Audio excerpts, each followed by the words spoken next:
అనేక వ్యయ ప్రయాసాలకు ఓర్చి ఒక్కరై ఒక కుటుంబంగా, విశ్వజనీన కుటుంబంగా, భక్తి కుటుంబంగా నరేంద్ర చౌదరి గారి కుటుంబం 15 సంవత్సరాల అకుంఠిత దీక్షతో ప్రపంచవ్యాప్తంగా ఎవరికి ఏ విషయంలో ఏ విధమైన సందేహం కలిగినా ఒక పెద్ద పీఠంగా నేడు ప్రపంచమంతా కీర్తిని పొందింది. ఆధ్యాత్మికపరమైన సందేహం ఏది కలిగినా భక్తి టీవీ వారు చెబుతారు. అది శంఖంలో పోస్తే తీర్థంలాగా అదే ప్రామాణికం. స్వామివారి ముందర మనం మాట్లాడితే, అబద్ధాలు ఆడితే కాణిపాకం స్వామివారి అనుగ్రహం పోతుంది, ఒక విశ్వాసం.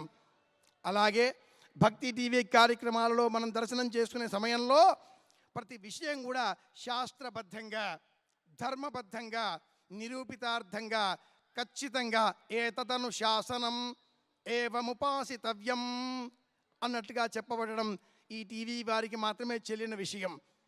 15 సంవత్సరాలుగా ప్రతిరోజు ఉదయం శుభమస్తు అని పలకరించే ఈ శరీరం గల కాకునూరి ఇన్నేళ్లుగా మీతో చెబుతున్నారు.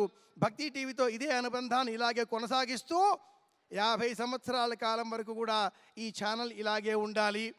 ప్రపంచవ్యాప్తంగా ప్రతి హిందువు మదిలో సనాతన భారతీయ విలువల పట్ల ఒక విశ్వాసం, ఒక ఊనిక, ఒక పూనిక, ఒక నమ్మిక ఇవన్నీ కూడా ఉండే విధంగా విలువలతో కూడిన సంస్కారవంతమైన జీవిత విధానాన్ని ముందుకు తీసుకెళ్లే విధంగా భక్తి టీవీ వారు ఇదే విధంగా మనకు అవకాశాలు ఇస్తారు.